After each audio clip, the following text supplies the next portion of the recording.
Right, hey everyone, Susie here with Fateless, and I am joined by some staff for Fateless and Magic Media. I'm the community manager, and I'm really looking forward to another chat here. So, what do we got? Hi, I'm Laden, creative director. Hi. I'm Simon, one of the co-founders at Fateless. We've been working with Magic Media for 18 months. Is it as long as that? Really? I think it's 18 months. I guess we're kind of like well on our way to developing Godforge. So exciting stuff. Is it 18 months? Maybe at least 12. Relationship now. It's official on Facebook for these guys, so we really appreciate that. Juan is going to give us one more time his introduction because he is way more of a legend than that. Let's get him. Let's go. Get it right up there. But that guy told me to do it short. Nice try. Hi, my name is Mladen. I'm creative director at Magic Media. I'm working with Fateless and Godforge game. Good enough. Alrighty, so this time I want to start with you guys. How did you find Magic Media to partner with in the first place? It's kind of a long story, actually. It's really interesting. So when Simon and Dan approached me to get this started, we had to figure out, all right, well, what is it going to take to actually make this game? What kind of game are we going to make? Yeah. What exactly are we going to be building? And so we did a lot of the research on what that was, right? We figured out that we wanted to be in the genre that they were the experts in. And then so what we did is we put out RFPs, a request for proposal to a number of groups, honestly. I don't know how many groups a bunch of groups. And people came back with really interesting offers, interesting perspectives on how to do it, expertise in different areas. And I mean, just honestly, Magic Media kind of came in with the best stuff. Like that's just the way to say it. And I think the thing that really, yeah, exactly. I mean, and I think the first like real conversation we had was with Laden. Laden was in there and he kind of pitched it, and he pitched it with such passion and gusto, which he's going to do in a second on this mic. But he really pitched it in a way that showed us that he understood the vision. I'd say as well, you guys were not the cheapest, but we really felt like you got the core things that we wanted to deliver. We felt like you could deliver with us. So, we also felt that we absolutely wanted to be part of the design structure, and that was really important to us. So we didn't just want to give you a bunch of cash and then walk away and come back and hope that we had a game. And for us, Magic Media was the partner out of all the people that put an RFP in that we felt would really deliver on that. So, There's both ways. Yeah. I mean, how did you feel in that kind of like initial stage? Well, for me in the beginning, even closer, yeah. Okay, for me in the beginning, it was really important to understand what kind of a passion people have about the games they're trying to create. And with those two guys, it was pretty easy to understand how deep they are into raid community, how interested they are in team battling type of RPG games. So I seen the passion. I played similar games before. I was really into Star Wars Galaxy of Heroes. And when I heard what they are trying to create, I said to myself, oh man, I really do want to work on a similar game. And that's, I believe, where the passion came from. Most of the people we have on the team were really interested in delivering a similar game. They were into similar games, and we found much more than passion in our partners. And Simon used a critical word here, and it's being partners. And at Magic Media, we are not looking into creating games for people. We are looking into creating games with other people. And we found great partnership with Fateless, so I hope it lasts for a couple more games. And then Mladen, for you, how did you find Magic Media? How did I find how did Magic you Media? start working? Yes. Oh, that's a good question. I don't know. I don't remember anymore. It was around 2 years ago, and a couple of my friends from some of my former companies already worked with Magic Media, and they reached out to me and they told me it's an amazing place to be at, amazing place to work at. So I applied for a position of creative director, and everything from there on was a fairy tale. Well, as your role of creative director, what are some of the biggest challenges you faced with this project, maybe? This project. On Fateless. Well, that's a great question. Maybe it's the grid. Yeah. The famous grid issue. The grid mountain. it's interesting, especially when you have your clients deeply involved in design side of things. That sometimes, as a partner, definitely as a partner, you need to push back against some decisions, and these decisions are emotional, and they always are when it is creative decision that's being made. You have to go really well informed into that. You need to argument really well why some opportunity to integrate something interesting in game should be challenged in the long run. Meaning, yes, we want to include as many interesting things as we can, but at the end, does it do anything for the final product? Does it make a better game in the final image? And for us, Grid was a huge challenge because it was an amazing feature. It was an interesting game design element. But when you look at it on a scope of the game, it proved to be an obstacle in development. It proved to add additional development time. And more than that, it complicated certain things that we managed to create even after removing it in just a different design way. And I would say with the grid in particular, so we were using the grid not only for like a callback to nostalgia in terms of these kind of like RPG mechanics, but also some of our USPs around hero size, you know, using the grid to have like a 2 or 3 size character that we thought that would be a really cool design to bring into this genre. And also this kind of like idea of your positioning the grid reflects who would take damage. And yeah, it really matters where you're going to be. So for us, it was not just a case of, do we think it plays well? We also had to have a collective rethink around, okay, well then, how do we stand out? Yeah, and so it was an emotional time because when you've got a number of people saying, you know what, this system, although it's cool, it's probably not going to be the best performance for your game, or the best enjoyment level for your players. And I guess we value the fact that you're comfortable to say it, and that does show that kind of partnership again, because you might just say, well, we're just going to build what you tell us to build, and fine. But having a leadership team that come to us and say, no, look, let's talk this through. Let's talk about why we think there's a better option. I think that was really good value for us. Yeah, I mean, to close it out around the grid. He wants it back. I want it back. No, but in all seriousness, I mean, I love tactical games, right? And the thing that you have to remember is you're not always making a game exactly for yourself.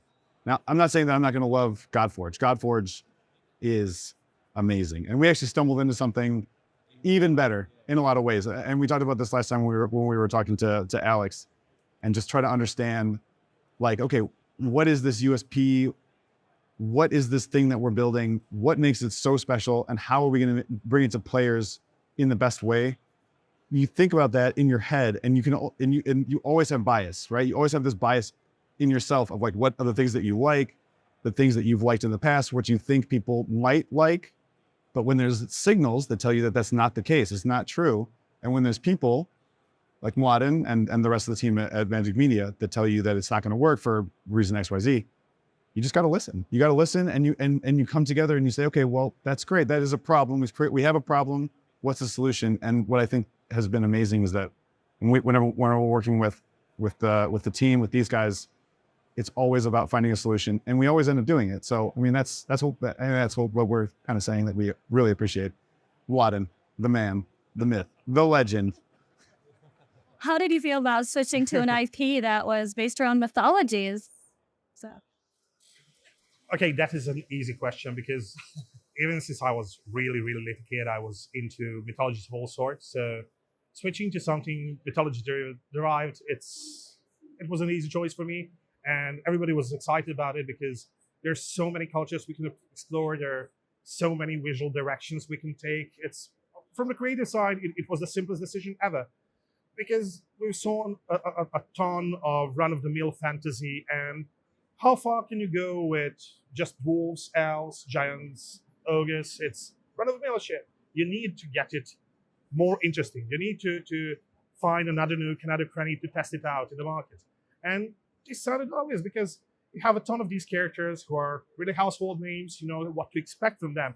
And in design of video games, in entertainment design, it's a lot of things is about context. And when you have characters who have deeply ingrained context, as these mythology characters do have, it's really, really great and easy to design for them.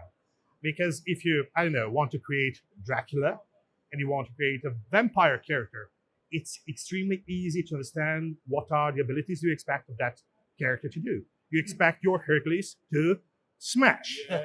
And he smashes really good. But there are certain expectations that you have ingrained in your cultural being of these characters. And if you bring it into the game properly, that's going to be amazing. Those characters are going to do what they're supposed to do, and it's going to feel natural. And that's why I felt like extremely easy choice. I say as well, so I've seen some comments from the community saying, well, surely you're going to run out of gods, myths, and legends pretty quick. And we're like, you have not even understood this direction. And this guy here knows more about mythology than anybody on the planet. So we're just going through thinking, well, we can start to run off some names. Rather's like, what about, the list is insane. So we can literally go into 1,000 heroes easily and still not scratch the surface. Don't forget anything to add. Yeah, I mean, I think what he was saying, like, please talk about the process. The process of actually figuring out our characters, and we can't say the number, obviously. We have goals, hundreds of characters, but it is like getting a PhD in each of these mythologies. You have to figure out, all right, who is this character? What's their affinity going to be? What faction should they be? How should they look? What are the accoutrements, or the extra things that should be on the character? And that's just like the stance, what weapon, is it named? What should their name be? What should their title be? And it's like all these things. We would just be like, what do you think? He's like, oh, well, in the 1200s, there was a legend. I'm like, what? A walking Wikipedia. Yes, exactly. So who's your favorite character that we've created so far? Or that's in development? Are we going into Simon League's territory now? Yeah, let's do it. Do it. Let's do it. Only one. Oh. But where there's no Dan in the game. I mean, Dan is one of my favorite characters, although we didn't put him in game. He's Fateless mythology part. I'm not sure. Honestly, there's a couple of great candidates if we're talking about characters who are in game right now. Hercules. That's right. By a long mile. Yeah, sure. And why Hercules, sir? Why Hercules? Yeah. Have you seen the Smash animation? Yeah, I've seen it. I've showed it. Have you seen the Smash animation? Yeah, it feels powerful. But from the characters we didn't include, I mentioned him a couple of seconds ago. It's Dracula. It's Slavic. It's close to my heart, but it's also an amazing character you want to have in this game. Yeah. He feels like a vampire. So we were actually having an argument about this discussion around what this character should be named, right? Should it be Dracula? Should it be? I live in Romania, so I feel like it's a really good question. Do we call it Vlad Dracula or Vlad the Impaler or just Dracula? Like, there's so many ways, because like Vlad the Impaler is the guy. He's the real human, but then Dracula was the, the myth that came legend, off right? of The it. myth. Yeah. So it's like, what combination of words are we going to use to title him properly that's not going to be like offend people? But like, no, that's not the, it's so funny to think about those conversations. So those of you that are out there, Dracula or Vlad the Impaler? This is a serious question. We need anyone. What do you think? Should the character be called Dracula or Vlad the Impaler? The character of it's really the same character. So we have a game that's gods, myths, and legends, and this is really the same character. But we're trying to decide, should it be that character as in it's Vlad, or should it be Dracula? What would you prefer to collect? Maybe that's a better question. Vlad. We have a Vlad. Okay. Yeah. So everyone will have to give us, you have to let us know what you guys think, and then we'll let the community decide. We can do both. He's going for both. I love it. But okay. So Dracula is your favorite though. Yeah, Dracula, definitely. And if I would create Vlad the Impaler, he would supposed to be impaling somebody on the battlefield, and we would need different animations. And I'm not sure. I'm staying with Dracula. I think we do it. If we need to impale stuff, we'll impale stuff. That's right. Yeah, everything delivers. Yeah. All right, so Milad, another question for you then. What has been your highlight of the project so far? Oh, highlight of the project. It was definitely that initial process of sorting through heroes, because it made me look into every nook and cranny of my knowledge and to try to get not only a set of enough characters for the game, but a set of enough interesting characters for the game. And to all honesty, what it led to was an exploration which was really, really insane, that led us to understand how really wild is that whole religious scape of all world. Yeah. So we found out some gods that I literally didn't know about ever. Like Asterix, who had God who was really specifically a god of ritual flaying. And you got to ask yourself, like, how many times do you do that in a day in order for have a specific god just for this? Like, it's not something that happens once in a while. So you have a god that you call upon once in a while. It's like a daily thing. Yeah. It's wild. Interestingly as well, so the community come back to us and say, we'd love to see certain characters or heroes or myths in the game. And it's so widespread. So it could be, oh, we want Yetis, or, you know, this kind of like mythological creature. Oh, I like Can we get Nessie, the Loch Ness monster? Like, there's so many. Sorry? Yeah, you're Genie, yeah. the genie. Actually, awesome. And this is what we mean. So the community giving us suggestions actually can just almost like, I don't know, sprout different ideas of a whole different faction of, I don't know, what would we call them? Misfits? I don't know. But We call them Fateless. oh yeah, Fateless. Yeah. Why not? It could be really fun for events, especially, or just bosses to have like a creepy chupacabra or something really fun. Yeah, maybe we should just have a quick show of hands. So who thinks Robin Hood I was about to do this. is actually a legend? Very important. Hands up if you do. Very important. Very important. A very small show of hands in the room. The camera. For the put camera. podcast, a Basically- very small show of hands in the room. Basically everyone. Yeah. I'd like it to be known. I would like it to be known that the vast majority of the world understands that Robin Hood is a legend. I mean, this is not.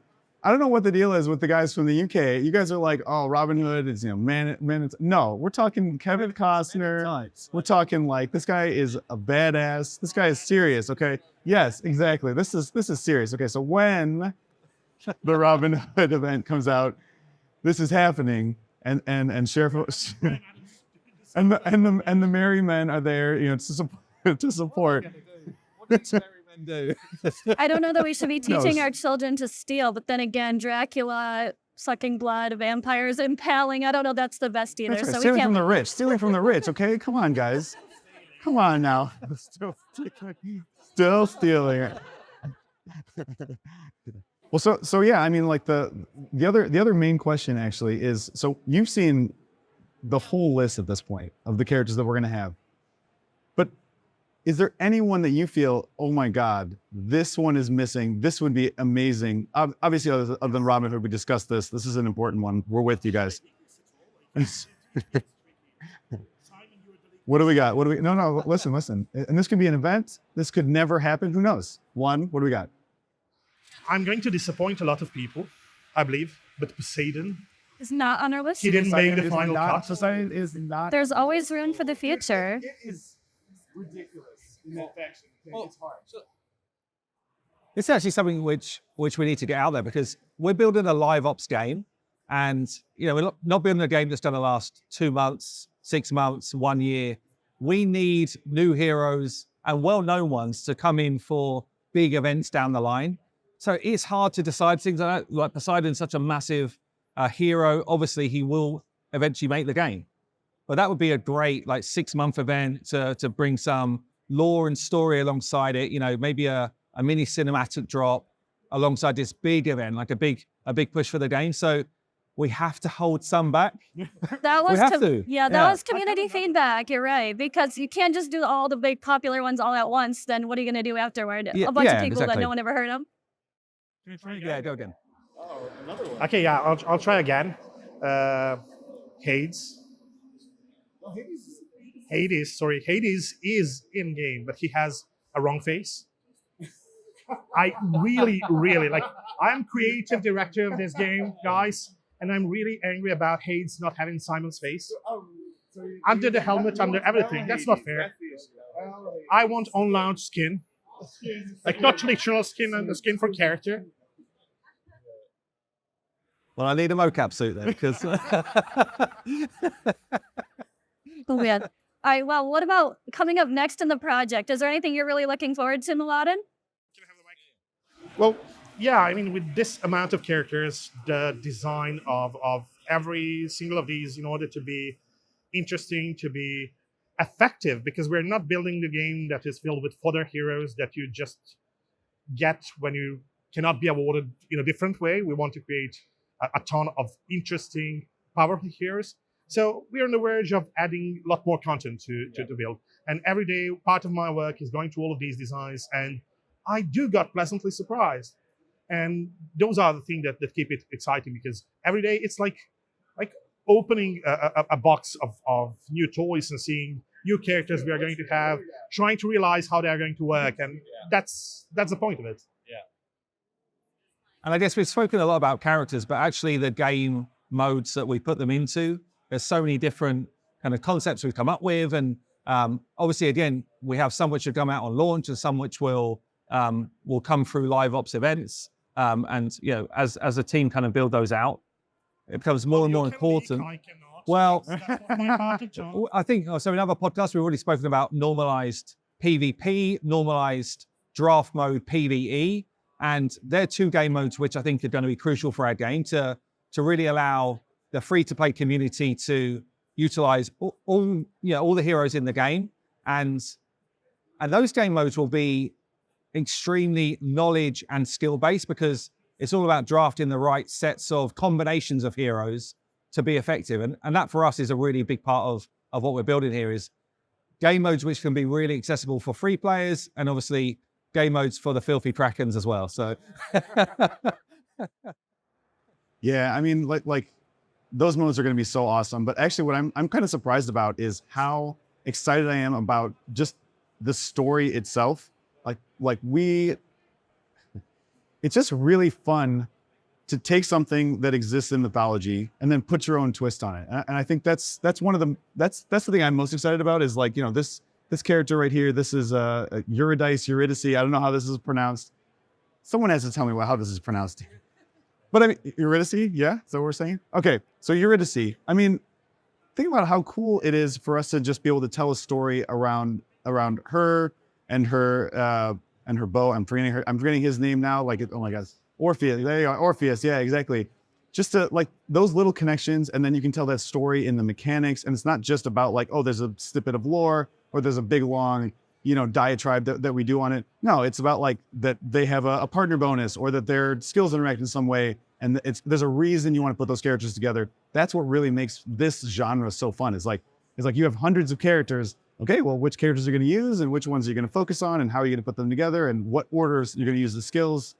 I don't know. That's what I'm most excited about. And like, so that just gives me so many ideas, and it gives us a lot of opportunities for amazing game modes for people to enjoy. Yeah.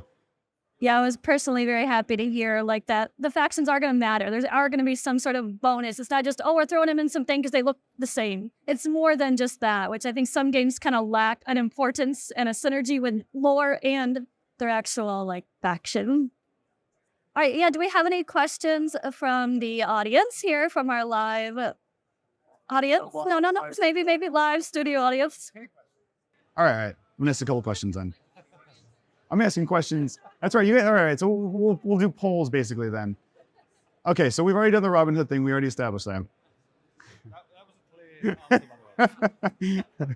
Okay. But so are there any characters that you guys would want to see? Again, the concept is gods, myths, and legends across all the mythologies. Any character that you would want to see in the game. We have an Artemis. We have an Artemis. Yes, that one has been leaked. Is in game. She's gonna be really awesome. Actually, I don't think we have any art up here, but you guys can check it out. Spoilers. Not officially. Not officially. Yes. No. Yes. I don't know how to answer that question. Nothing. Well, I'm sorry, Dan. Feel free to stay over there for a minute. It would be fair. It would be fair to give shout out to Lazaro. Oh yeah. Yeah. Do it, man. No, it's not my turn. Okay. I mean, so I guess I will definitely give a shout out to Lazaro, our executive producer. I mean, we haven't done a shout out on this one, and it's ridiculous, honestly, because he's amazing.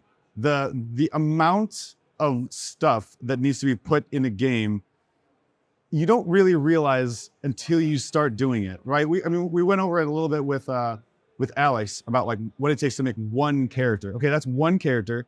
We have hundreds of characters. Then we have environments. Then we have actually the development of the levels, the level design, the characters, actually making sure that systems, sound, music, events, monetization. That's just like, and I'm definitely not covering everything, but this man has to, Lazaro, another man, myth, and legend, has to spend so much time organizing it and making sure that things actually get done. I mean, it would be insane of us to not really shout it out here. So I wanted to make sure that we did that. Actually, one, to be fair, you shouted it out. I just made sure that it was clear. Simon's got a question for the crowd. I know he does. What do we got? I don't really have a question. Come on, Simon. Okay, female characters. Alex obviously likes sexy characters from what we heard earlier, but by show of hands, do we want jiggle physics in the game? Yes, it's hands up. No, we don't need it. No, we have a no.